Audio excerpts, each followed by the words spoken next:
Hello and welcome to the very first episode of an exciting new podcast, Earth Calling, hosted by me, Ed, and a great friend of mine, Lazlo. Hello everyone. Over the course of this year, like many of you I imagine, the virus has got us thinking about those big existential questions. Why are we here? What happens if it all ends tomorrow? Why the hell do I touch my face so much? And whilst pondering these questions a few weeks ago, we realised that if it does all end tomorrow, what will we have actually left behind? Exactly. If the world were to end, what traces would remain of our culture, our way of life, our values? And we realised that very little would remain. Skyscrapers, sure, a couple of deserted shopping centres, Will Smith, probably his dog, some cockroaches. But what about our 21st century identity? What of our tweets, our Instagram stories, TikToks, dick pics? Banana bread blogs, sourdough blogs, other multi-grain bread blogs. And that would be a tragedy. It would. It's no secret that we're all creating more content than ever before, and social media is actually the watering hole for the modern writer. So with this in mind, we've taken it upon ourselves to begin cataloguing and contextualising some of the greatest content out there to ensure that if, heaven forbid, we are all wiped out, there will remain a treasure trove of the most important 21st century content ever created.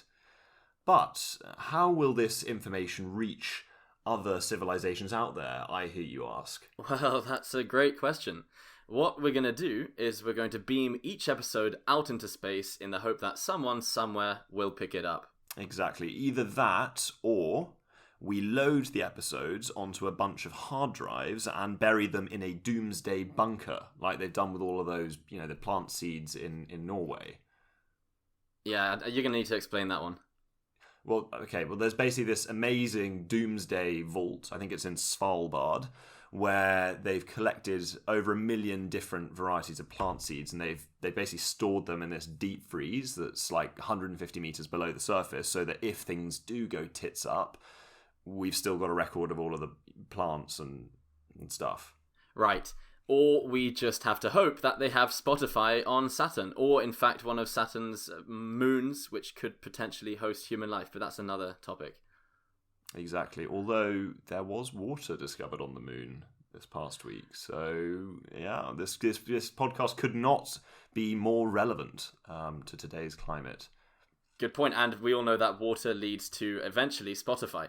So, in any case, join us, listeners, as we trawl our way through the treasure trove that is online content in the year 2020. Each week, we'll be bringing you a slice of something special from all manner of online platforms, be it Reddit, Instagram, Facebook, Twitter, Snapchat, you name it, we'll cover it. Tune in. This is Earth Calling.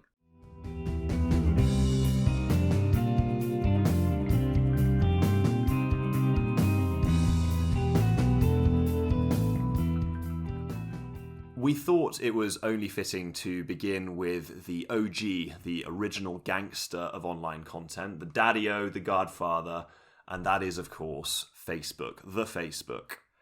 The Facebook? Drop the. One of my favourite lines from the social network. It's much cleaner. My earliest memories of Facebook, wow. Well, it must have been, 2007, 2008? Gosh, so you were quite an early adopter in that case. Very, very early adopter. I remember sneaking onto Facebook when I think originally you could only be from a university or a school, but for some reason I managed to register an account, as did many of my peers, and it was just incredible. It felt like a more badass Bebo. We all remember Bebo, of course. I can't say I was on Bebo. I was one of those rather saddos who really kind of tried to stay off Facebook, perhaps because I was worried that I wasn't going to have as many friends as my other friends had. And so I joined Facebook when I was 18. 18? What were you doing? I don't know. I was frolicking and sort of having a wholesome existence. And Oh, right. Yeah, spin it that way. So I joined in 2010, and subsequently I've now got lots of friends on Facebook. I've now got like 900 friends. So Wow. Is this a little brag, a low-key brag? How many friends have you got on Facebook? If I was pressed to give an answer, I'd have to go higher than you. I am pressed. I'd have to go higher than you and say approximately 1,200. Wow. It's amazing, though, to think about all of those people. So imagine if I was in a room with my 900 Facebook friends, I probably wouldn't recognise at least a third of them. I don't know, like 900 people. There's a lot of people. I've probably got about 30 friends in real life, if that. Think of it this way. That's like giving 3 school assemblies on consecutive days. You can only have 300 in a room. That's 1/3 of your Facebook friends done. Then a whole 300 people come into the assembly room and you're thinking, hang on a second, I just had all my friends in the room. I just remember Facebook being so exciting because of the Great Wall. And I'm not talking about the Chinese wall. I'm talking about your own wall and the excitement when someone posted on your wall. It was incredible. Whoa. Julia posted on my wall. I thought I was going to be forever alone, but Julia has just come into the picture. All names have been anonymized for the sake of our listeners. Exactly. It was actually probably Bob. There was that extraordinary thing where people would post on your wall, which everybody that you were friends with could see. So you'd see these strange messages like, all right, mate, do you want to go to the cinema on Saturday at 4? And that would just be for everyone to see. And then some random guy would just roll in and like it. It was so odd. And then Ed, of course, pitches up to the cinema and people say, Ed, this invite wasn't exactly directed at you. Sorry. And I said, well, I just saw it on your wall. And they'd say, well, yeah, that's because you joined Facebook the other day. Back to the time capsule and the very purpose of our meandering through Facebook.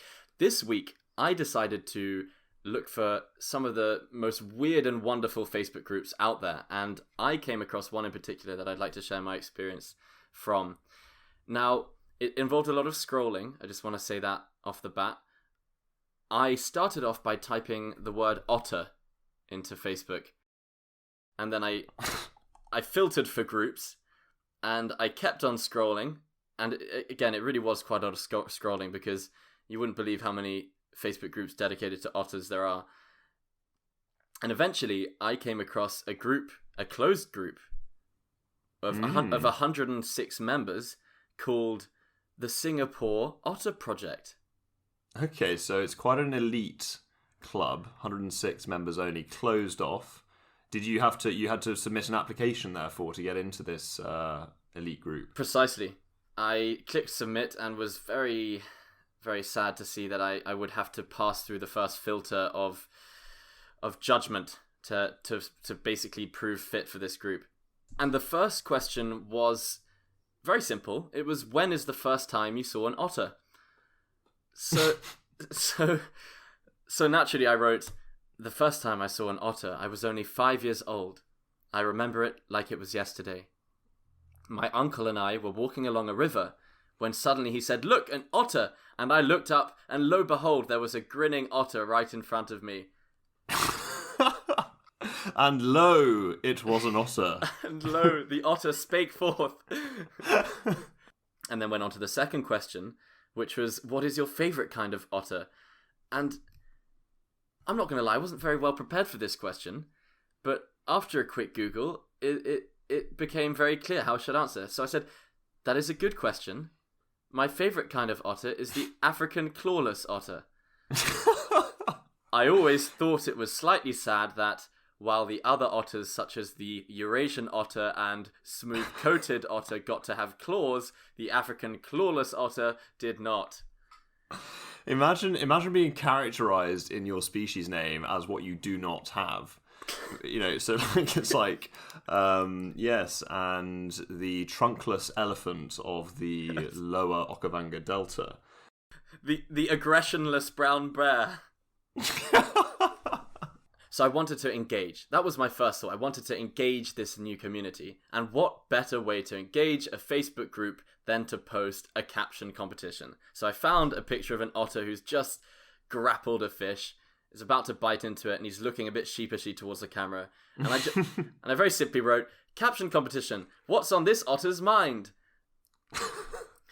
And then nobody... Expecting a flood of responses from the 105, or at least a like throwing you a fish bone. Well, exactly. I really wanted at least some response. And 10 minutes passed, 20 minutes passed, 30 minutes passed, nothing. And I was feeling very insecure. So I decided to get the ball rolling, and I posted my own caption. So hang on. So you posted a comment on your own photo, and you liked your own photo? Like, this is sort of Facebook anathema. You should never do this sort of thing. It's absolutely tragic. It is the modern day social media psychopath who likes and comments on his own photo, especially if that photo is an otter straddling a fish. When you've also decided to open it up to the floor, you're talking to yourself by saying, "What's on this otter's mind?" and then you reply with what's on its mind. It's completely bizarre. So I thought this was pretty standard. I posted my caption, and then, would you believe it, 20 minutes later, a lady called Ruth Lowe comments saying, "Come and join me for lunch. I can spare you the fish eyeballs." Wait, which was her caption for this otter who's just caught I a fish. I see. I thought she was offering you the opportunity to go and have lunch with her, an otter, in Singapore, kind of at the food market. Okay, sorry. So she is the otter saying, "Hey, come on over here, join me for lunch. I can spare you the fish eyeballs." Exactly. And if you're interested, my caption was, "Look, mate, we can't all be saints. I'm a weekday pescatarian." Because he's got a fish in the photo. I mean, it wasn't great, it wasn't golden, but it led people to maybe want to trump me. I see. So the otter is a vegetarian on the weekends, but resorts to fish during the week. That's exactly what I meant. Got it. My relationship with otters, it's actually very funny that you picked this out, because I do have something of a relationship with otters. When I was in America, I attended a school called the Ridgefield Academy. And when I was at the Ridgefield Academy, I had to make what's called a diorama. And a diorama is, for those who are not American, it is a project, a design project. And my topic was the Californian sea otter. And so I had to build... I've had a couple of dioramas and they definitely weren't scientific.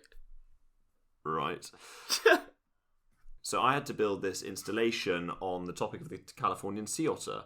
And I really fell in love with the otter. They're incredibly cool. But in my investigation, I realised that not all is what meets the eye with the otter. They are actually, they hold hands and they float down the river very gently, and they're very sweet to look at, and they play around with rocks. But they also have a dark side. Are you familiar with this? I think I know where this is going, but I need a reminder. Yeah, so they do rape a lot. Otters. Oh they no! Do. Yeah, it's really awful. I'm trying to think of. I don't think there's been a nature documentary done on them, but who's the American equivalent of David Attenborough, by the way, for a nature documentary? Jimmy Kimmel. No. I'm joking. It's Morgan Freeman. Morgan Freeman. Does he do nature documentaries? Yes, I think so. Okay, show us your Morgan Freeman then. When Andy the Otter first came to Shawshank River in 1957, I knew he was not like the other otters. On his first day, I saw him frolicking in the river, and I said, "Either get busy swimming, or get busy raping." It's not bad. We'll leave it at that. Okay, We'll leave it at that. So that was my foray into the strange, elusive world of this Singapore Otter project, which we can safely lock down in the capsule, I think, to show those Saturnites what we do on Earth. And on a personal level, I know the path is very long and unclear in this Singapore Otter project, but I do remain confident that I could become a core member of the group, and doing so will provide a rewarding and ultimately enlightening experience. In fact, there's not a doubt in my mind. So, Ed, what have you got for me in the world of Facebook? Well, interestingly, we've obviously gone down a similar path, because I decided to try and find some of the more bizarre groups out there, and I didn't land on the Singapore Otter project, but I landed on something that's in a similar vein, and I in fact landed on a much larger group of 1.9 million members. So just let that sink in. So this is a large group. It is private, so you have to apply, and I, as you did, applied myself to this group. And just think about the sorts of topics that this might include. You might think football teams, you might think big brands have certain pages. You might think about those sort of comedy groups where it was like, oh, people who love the cold side of the pillow. But no, don't laugh. That was I was a loyal member of that group for many a month. The cold side of the pillow. Yeah, I love the cold side of the pillow. Whew. No, don't we all? It's just odd to want to share that love with other people online, but maybe not. But the group is in fact called a group where we all pretend to be ants in an ant colony. And so this really caught my eye because I thought, wow, there's 2 million people living in this colony online, and what is it all about? So I decided to submit an application. And similar to the Otter project, I had to agree to certain ground rules. We've got to keep the colony civil. And some of the ground rules are as follows. They actually have a sort of 10 commandments, as it were. So you can imagine whoever digs up this time capsule of ours, they'll probably put this up against or alongside the tablets that Moses brought down from the mountain. Yes. So you've got your number one, be kind and courteous. Fine, no problem with that. Do unto others as you should have them do unto you. It's a classic. You've then got no drugs, no alcohol. Fine. No hate speech, no bullying, all pretty standard. And then we get to number 6. So commandment number 6 is just called the Queen. And the rule is the first letters of the words the Queen must always be capitalized. And that's fine. No disrespect to the Queen. We're all living under her in this world. And therefore, I guess that makes sense. It is odd, though, that there are 2 million people abiding by this rule when they're interacting online. Anyway. Who is the Queen? Well, that's my question. Is that the admin? Well, that's a very good point, actually. Well, perhaps the Ant-Min. I'm not sure, but so very good, very good. Yes, I mean, look, if we're gonna start with ant puns, let's start very, very soonish. I don't want to be anticipating. Oh, anything. Fantastic! Really, really fantastic. One final thing I'll just mention is that your ant name is to be simply your current name, but with ant in front of it. So, Ant Joe. And please only refer to each other by those names in the group. So you'd be Ant Lazlo, I'd be Ant Ed, Antid. It doesn't actually have a very good ring, that. Antid doesn't sound nice. No. But back to the matter at hand. So I put forward my application to this group and was duly admitted. And the content on here is electric. It is not a tumbleweed-strewn Texan town in the same way that the Singapore Otter project is, whereby you have to post and reply to yourself in a sort of meta hell. It is actually a vibrant group with lots of posting. And an example, I will give you an example. Somebody has posted a photograph, and it says, and she's called Sydney, perhaps she's Australian, and she says, I decided to post one of my baby pictures. I'm the one at the very top. And she just posted a photo of some ant larvae on top of a leaf. And that's playful. It's funny. It's pretty fucking weird. But the comments underneath it are even better. So Emily has commented, OMG, I didn't know that we went to the same daycare, which has received 467 likes.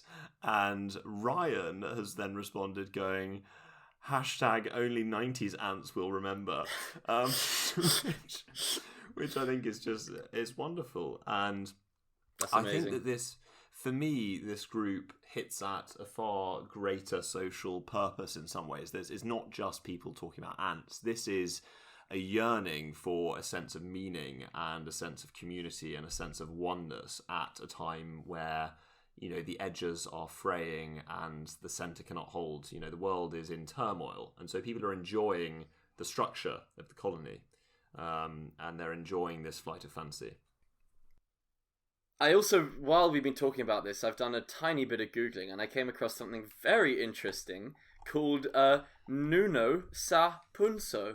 Would you like to know what a Nuno Sa Punso is?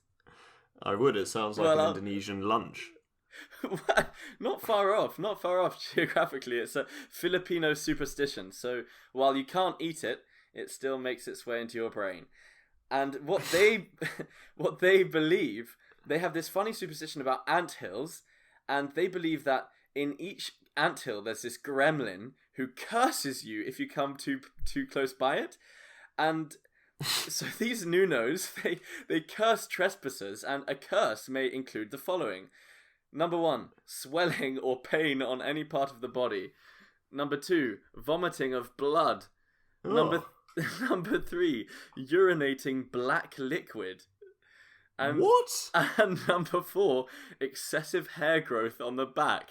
So I like how there's 3 very overtly painful things which it curses you, and then one of them is just having a bit of a hairy back. I mean, I know which one I'd take. Yeah. So hang on. So it's called the Nuno. What's it called? The Nuno Ampudo.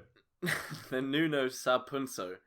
It's almost like the folkloric guy who came up with this creature ran out of inspiration, because urinating black is pretty bad, and I can't remember what the other one was, but he gets down the list and he's come up with all these creative things, and run out of inspiration. Hairy back. Hairy back. Moly forearm. One of the other excellent posts I just wanted to highlight is a selection of images which are beautiful drawings, actually, from what seems to be a book dedicated to building the word ant into other words. So, very appropriate for this year is a depiction of 3 ants lying in hospital beds looking rather unwell, and it just says underneath it, quarantine. Following that, we have a man in a black hat looking like he's from the late 1800s, early 1900s, called Rembrandt. You sort of used to get the idea. So there's Rembrandt. There's an ant man looking a bit sort of forlorn towards his mistress, but quite cool, in a forest, and he's again wearing sort of Edwardian or Victorian clothing, and it says nonchalant. Very good. Again, it's playful. So there's a lot of dedication to the content on this group, and I really do think that this is worth adding to the time capsule, all this stuff, because it gives you a sense of the playfulness, the irony, the witty banter that populates a lot of these corners of the internet. Yeah, but what I love is how, if in theory you were an extraterrestrial tasked with researching planet Earth and finding our hard drive buried away in that bunker, you'd plug it into your supersonic engine or whatever you've got to record information, and then you'd see sure, this ant group, then you'd see 1.9 million members, and you would think, what the fuck were these humans doing? What were they doing? They were looking for meaning. They were suffering from existential angst and wanted to feel part of something bigger, Lazlo. So they therefore subsumed their independence to the Queen, capital T, capital Q, and began building a colony. And they've even got very creative, as we've seen, and they came up with an anthem. That's anthem, of course. How does it work in these colonies? I'm actually just thinking about like the living conditions in one of these ant colonies, because it must be bloody cramped down there. Like you've got the Queen, who I believe sort of sits at the bottom, just basically giving birth and giving orders, and then you've got all these worker ants. Like, let's imagine, if you will, that a child has dropped a crisp on the floor and the ants spot it. They all need to get it. They lift it. They've got amazing strength, actually, ants. Incredible. About it. They then bring that back to the colony, and they essentially live in tunnels, cheek by jowl, or kind of forcep by abdomen. And they, Yeah, And do of you course, have there's a one-way system in there? well, about that I'm not sure, but I just imagine they've hauled this massive crisp back to the Queen, right? You know, that's a lot of work, a lot of manual labour, and then the Queen just goes, "Have I not told you 1,000 times I do not eat cheese and onion?" Back to work. Yeah.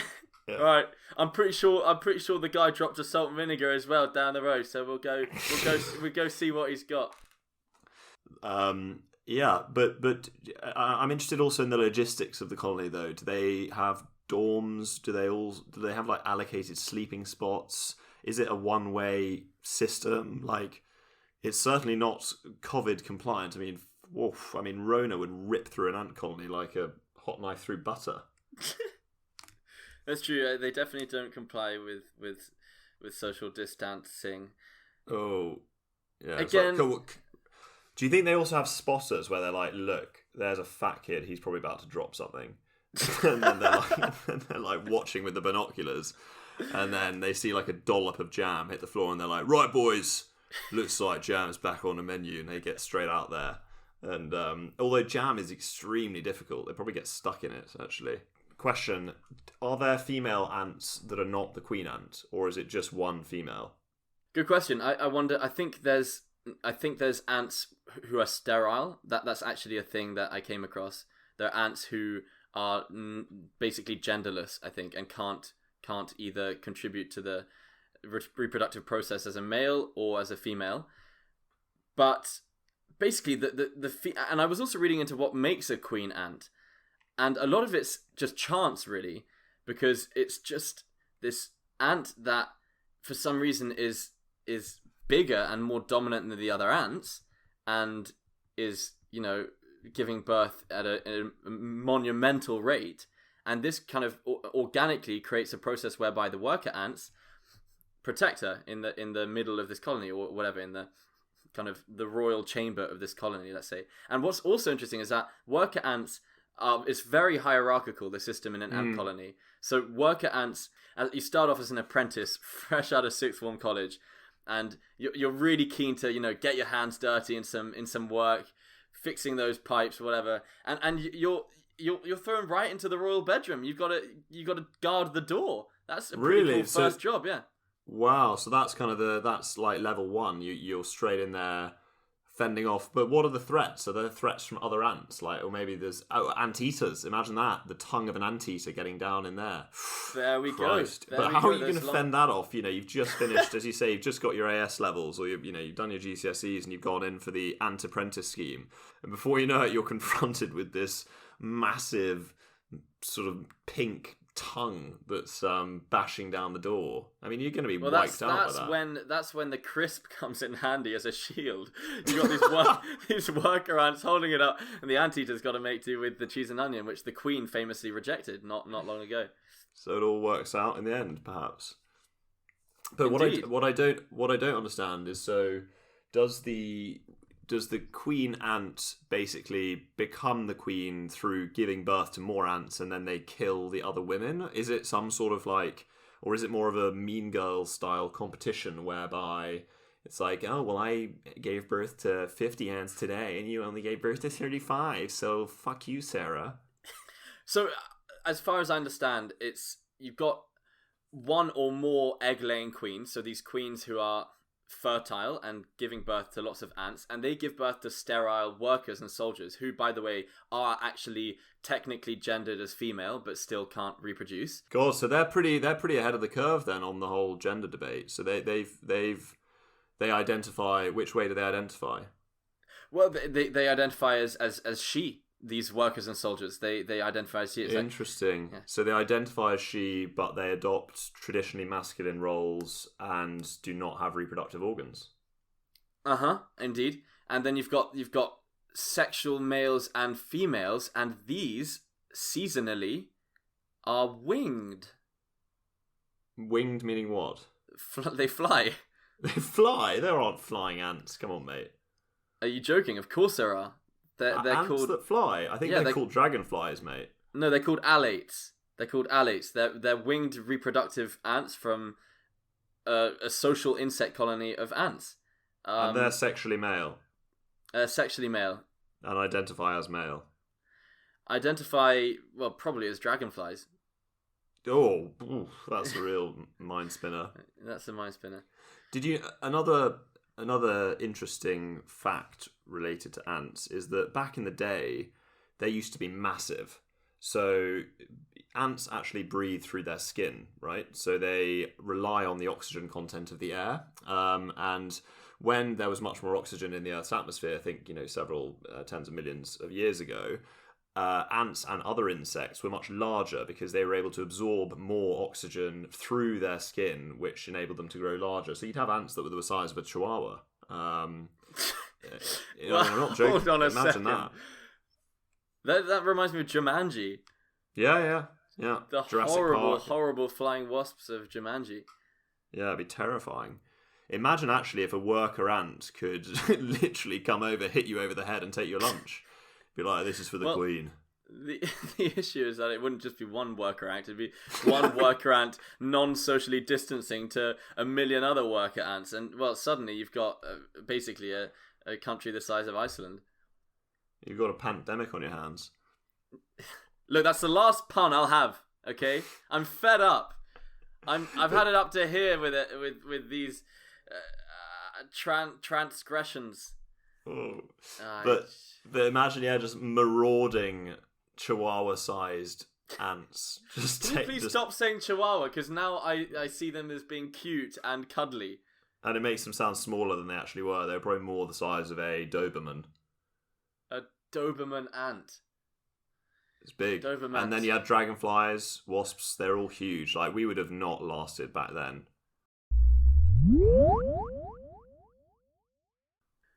Well, that's about all we've got time for today. Earth has called, and you, our dear listeners, all three of you have picked up the phone. In any case, if you've had fun, do hit the subscribe button and share with friends, and make sure you dial in next week when we will be taking a nosedive into the mysterious realm of questions on Quora. Looking, as always, for some 21st century digital folklore. Quora folklore, you might say. You might, but you probably wouldn't. You might not, true. In any case, see you then. Earth out.